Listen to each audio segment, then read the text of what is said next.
Welcome to Shaq's house. Shaq's house. That's our Shaq. You're now in Shaq's house. Hey, what's going on, Shaq Housers? How y'all doing? Good morning. It's your boy Shaq House right here. Hope your week's been going well. Gloomy outside, but don't let that keep you from having a sunny day. What are we going to be talking about this week? Mutant auras. That's right. Yeah, we're going to be talking about X-Men characters whose powers involve the mutagenic aura.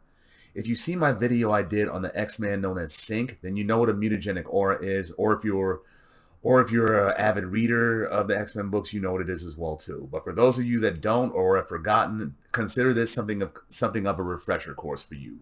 All right, and that's what we're going to get into. I seen like an orange.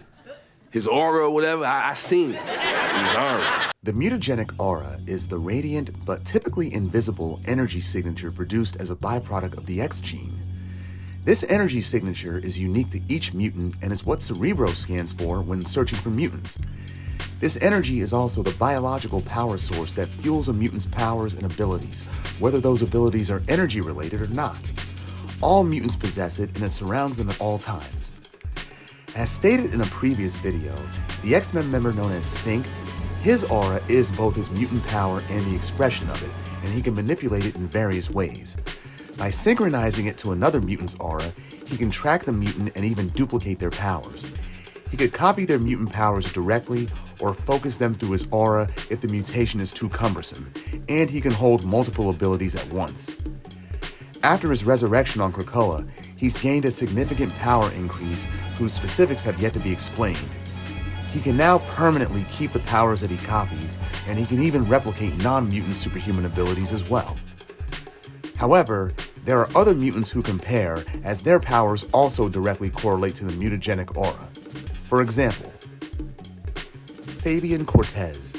Fabian Cortez also has the mutant ability to manipulate his own mutagenic aura. He generates modular energy from his aura that adapts to mimic whatever energy it comes into contact with. By touching another mutant or striking them with his energy beam, Cortez delivers this energy into their system, locking onto their mutagenic auras and amplifying their power levels. He can utilize his power to provide mutants with a temporary increase in power levels, or he can weaponize it. Using his power in this manner overcomes the innate circuit breakers which help manage mutant powers. For example, touching Psylocke caused her telepathy to expand so that she was in constant telepathic contact with every mind on the island of Genosha when they were fighting. It was an effect that was like frying her brain in battery acid. And Bishop, whose power basically makes him a walking power cell, was made to absorb more energy than its body could handle and then expel it all at once, leaving him physically depleted and totally drained of power. Cortez's power has also been used on non-mutants, such as the psionic powers of Maximus of the Inhumans, or the mechanically created force field of the High Evolutionary. He once pretended to be healing Magneto with his powers, but all he was doing was giving Magneto's powers such a hypercharge that he no longer felt his own severe injuries, which led to his temporary demise. Cortez can consciously choose the extent to which he enhances superhuman abilities, and he usually does so to the highest degree.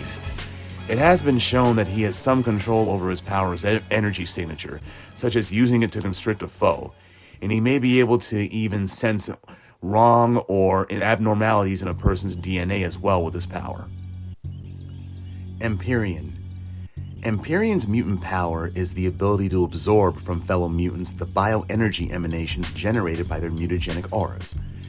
This absorption can be done from a distance, such as drawing out energy from mutants, or the effect can be done passively. Empyrean's energy leeching could also be performed forcibly, sucking the bioenergy out of his victims while triggering a mutagenic feedback effect that was excruciatingly painful for his victim. The feedback on his victim also caused them physical weakness and power signature flares, causing their powers to go out of control. What Empyrean does with the stolen energy is store it within himself and uses it to increase his health, extend his life, and he can also release it offensively as explosive discharges. It was also suggested that Empyrean's power could be fatal for other mutants, as his father was a mutant who died in a car accident when John was a teenager, after having mysteriously aged decades in the months prior despite being 38 years of age. Empyrean was intended to be introduced in X-Men Annual number 2, but the X-Men Unlimited issue, X-Men Unlimited number 2, came out a month earlier. It's like the mix-up with Gambit's first appearance. The only difference is that Gambit's was definitively confirmed. Anyway, Jonathan Chambers, Empyrean, he was a best-selling author / mutant rights advocate who, much like Professor Xavier back in the day, concealed his mutant status from the public. He used the revenues from his books to purchase a Florida island in the Florida Keys to create a resort / laboratory for mutants that were suffering from the legacy virus, which back in the 90s was an allegory for AIDS. Apart from severe flu-like symptoms, the legacy virus attacked and broke down the mutant's X gene, causing uncontrollable and painful flare-ups of an afflicted mutant's abilities. Chambers' own mutant powers proved uniquely effective against the virus, as he could absorb energy produced by the mutant's aura. Chambers' power could dampen other mutant bioenergy signatures to prevent these incidents and the pain that came with them. Though this action is clearly laced with ulterior motives, feeding his vampiric lust for mutant energy, for example, those afflicted mutants got the relief they needed, so really it was a win-win. Empyrean was last seen in the 1990s in a 4-part X-Men series called Time Gliders, which was part of a cross-Marvel promotion with either Hardee's or Pizza Hut. The story ended with him being trapped in the Mesozoic era, at the end of the story, and he hasn't been seen ever since. It looked like he was about to be eaten by a dinosaur, and if there are any records of him, he may or may not be on Krakoa, but I doubt that he is. Now, Fabian Cortez, he's a European who was born wealthy, but he resented the fact that his mutant power made it so that he'd always be the bridesmaid, but never the bride. As he demonstrated with Magneto as part of the original Acolytes, he is a two-faced sycophant who cannot be trusted, even now on Krakoa and on Sword.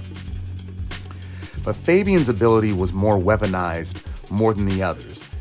His power was more inclined towards overcharging another mutant to the point of pain or incapacitation as opposed to benefiting them.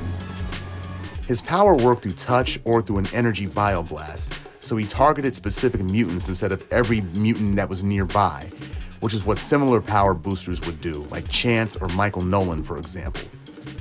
Fabian's ability has also proven to be deadly to other mutants. I mean, look what he did to Magneto and later Bishop. Now Synch, him linking up with a mutant who has no effect on the mutant individual themselves, only him. Of course, if Empyrean uses abilities on either Synch or Fabian Cortez, both of them could potentially sense their auras being siphoned and could act accordingly. Synch, I could see him duplicating Jonathan's powers and potentially use them in ways that he hasn't thought of. Cortez, he would detect it, and as soon as Empyrean's aura made contact with his own, Cortez could overload it and burn Jonathan out. But since Jonathan drains mutant energy signatures, he should potentially have the capacity to utilize said energy signatures themselves, and therefore, theoretically, manifest the specific powers of any mutant that he's siphoning from. With Synch's limited exception, all three of their powers are symbiotic in nature, in that they are dependent on the presence of mutants in their vicinity. In short, Empyrean drains auras of their energies, Synch duplicates auras, and Cortez adds to them. In other words, cut, copy, and paste. Alright, Shackhousers, that's what I got for you this week. Tune in next week, we're going to do another power comparison. And I'll be taking some suggestions as well too, so feel free to comment away. Have a good week. See you then. Later. Mansion, apartment. Shack, house. Yes! Yeah.